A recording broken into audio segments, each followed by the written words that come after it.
Hello दोस्तों, मैं हूं आपका होस्ट संतोष विनोद कुमार कुशवाहा। आज के इस वीडियो में हम Prison Break season 4 episode number 2 breaking and entering की कहानी को आपके सामने एक्सप्लेन करने वाले हैं।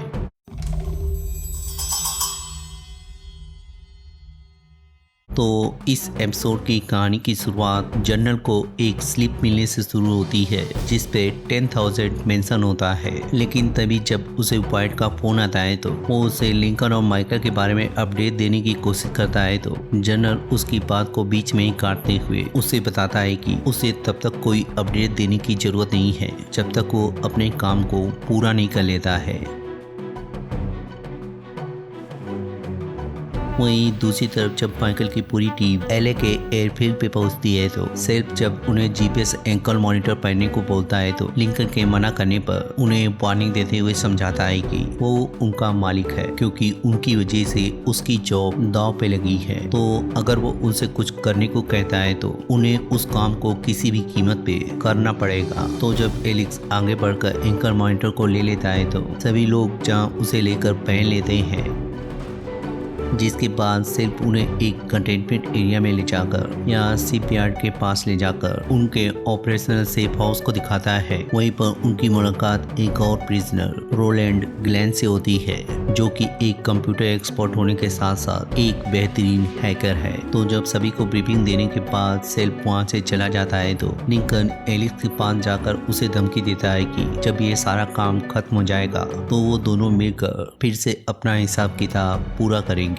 तो माइकल इस रस्साकसी को देखने के बाद सभी को वार्निंग देते हुए समझाता है कि अगर अभी किसी को प्रॉब्लम है तो वो अपनी दुश्मनी को निकाल कर या यहाँ से छोड़कर जा सकता है क्योंकि उसको इस काम को करने के लिए एक टीम की जरूरत है। फिर जब माहौल पूरी तरह से ठंडा हो जाता है तो एलेक्स बताता है कि कंपनी ने जेम्स को एक कार्ड होल्डर या कंपनी के एक मेंबर को कार्ड देने के लिए कहा गया था, लेकिन वो उसको तो नहीं जानता है लेकिन उसके ड्राइवर को अच्छी तरह से पहचानता है। तो जब लिंकन उसे काउंटर क्वेश्चन करता है कि क्या एलए के पूरे करोड़ों लोगों के बीच में उस ड्राइवर को ढूंढने वाले हैं, तो एलेक्स उन्हें जवाब देता है कि वो कोई नॉर्मल इंसान नहीं है बल्कि आर्मी रिटायर्ड ऑफिसर है। उसकी कार सभी की कारों से बिल्कुल अलग थी, तो उसके हिसाब से वो प्राइवेट सिक्योरिटी के लिए काम करता है। वहीं उसका सूट भी बहुत ही ज्यादा महंगा था। तो ये अंदाजा लगा सकते हैं कि वो उस फर्म में फुल टाइम मेंबर है जिसकी सैलरी भी नॉर्मल मेंबर के हिसाब से बहुत ज्यादा हाई है।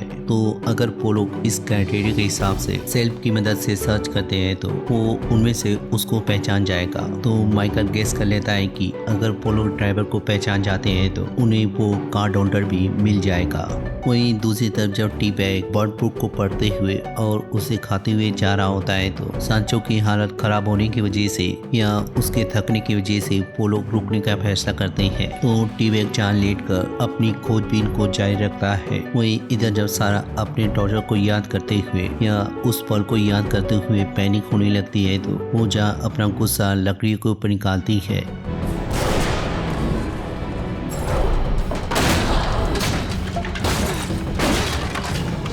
वहीं अंदर जब एलेक्स सेल्फ और ग्लेन की मदद से सारे रिपोर्ट में से उस ड्राइवर को ढूंढ निकालता है तो वो लोग जब उसके एड्रेस पे पहुंचकर उसका पीछा करते हुए जब कार्ड होल्डर के बंगले के पास पहुंचते हैं तो उन्हें वहां पर सिक्योरिटी देखकर समझ में आ जाता है कि ये कोई नॉर्मल बंगला नहीं है बल्कि एक ऐसा किला है जिसे भेदने के लिए उन्हें मोशन सेंसर, अलार्म सेंसर और उनके बंदूकधारी सैनिकों से बचकर उस कार्ड को हासिल करना पड़ेगा। You better have one hell of a plan, Michael. तो जब वो लोग अपने सेफ हाउस पे आकर उसके अंदर घुसने का प्लान बनाने लगते हैं तो सारा उन्हें बताती है कि उस कार्ड होल्डर का नाम स्टुअर्ट टॉस हॉर्न है जो कि एक पेट्रोलियम कंपनी का मालिक है। लेकिन जब वो लोग किसी नतीजे पर नहीं पहुंच पा रहे होते हैं तो ग्लेन उन्हें बताता है कि उन्हें कार्ड चोरी करने की कोई जरूरत नहीं है। Oh, now you're interested in what I gotta say, right?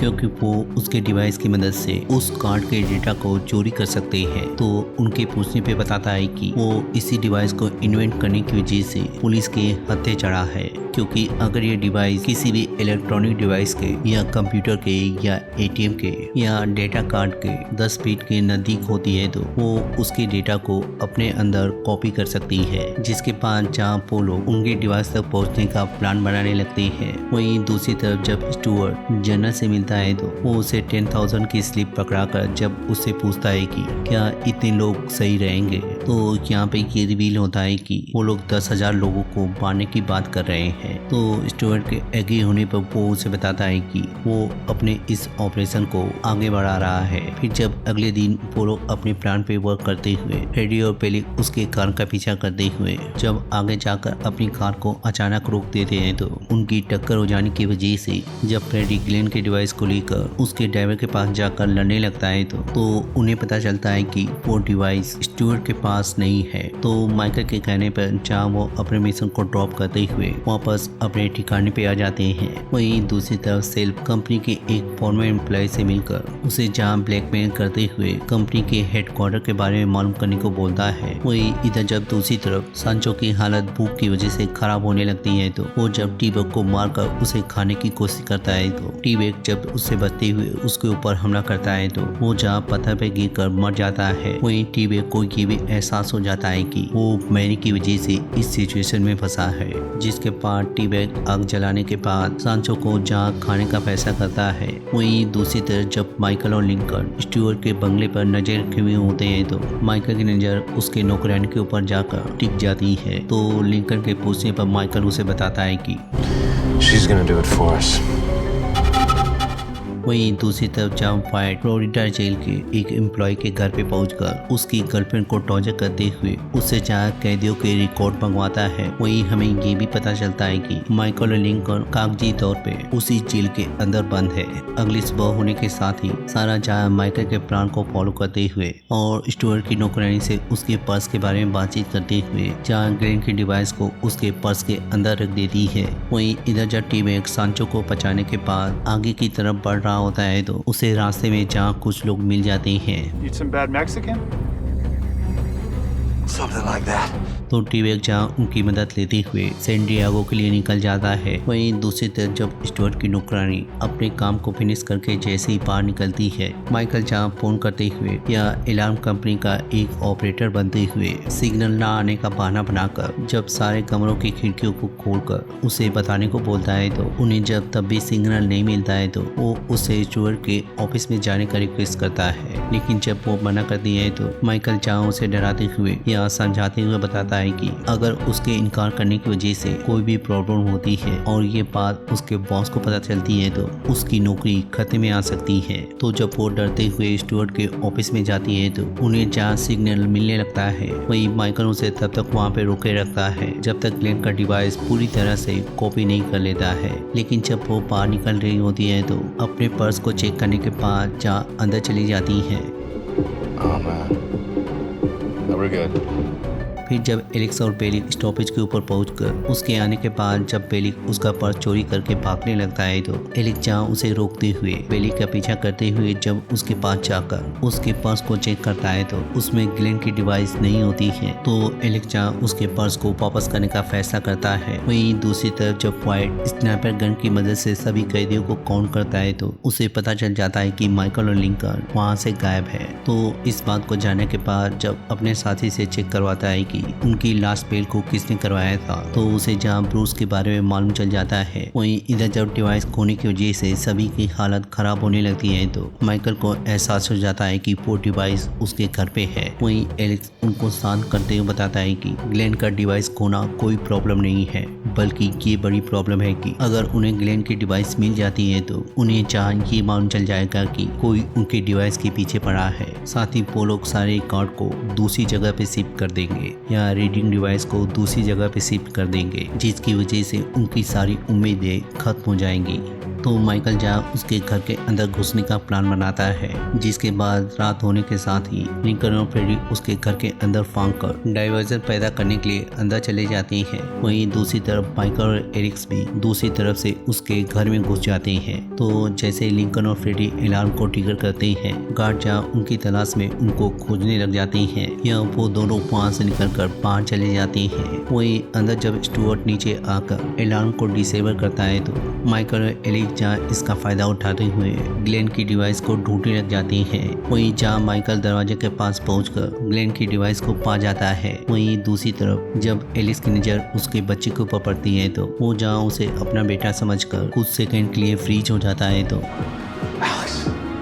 Michael जहाँ उसके ख्वाब से उसे बाहर निकालकर अलार्म को ऑन करने से पहले वो लोग जहाँ बाहर निकल जाते हैं, जिसके बाद जब वो लोग घर से बाहर निकलते हैं तो लिंकन और फ्रेडी जहाँ उसे पिकअप कर लेते हैं। वहीं दूसरी तरफ जब ब्रूस अपने घर पे आता है तो पॉइंट जहाँ उसका इंतजार कर रहा होता है, तो जब पॉइंट उसे पूछने की कोशिश करता है कि माइकल और लिंकन कहाँ है, तो उसके ना बताने की वजह से वो जहाँ उसे बेहोश कर डालता है। वहीं दूसरी तरफ जब अगली सुबह टी-बैग अपने दोस्तों से विदा लेते हुए सैन डिएगो पहुंचता है तो यहाँ बर्ड बुक पे मेंशन लोकेशन पे पहुंचता है तो बुक से मैच करने के बाद जहाँ उसे लॉकर के बारे में मालूम चलता है। वहीं जब उस पे लिखे हुए पासवर्ड की मदद से वो लॉकर को खोलने में कामयाब हो जाता है तो उसे जहाँ गेट ऑपरेशन की कुछ फाइलें, जेम्स की new ID card, credit card और एक की मिलती है। तो जहाँ टी-बैग बस में बैठकर लॉस एंजलिस के लिए निकल जाता है। वहीं दूसरी तरफ जब वो लोग कार्ड को लेकर सेफ हाउस में पहुंचकर जब चेक करते हैं तो ग्लेन को जहाँ पता चलता है कि वो पूरा सीला कार्ड नहीं है, या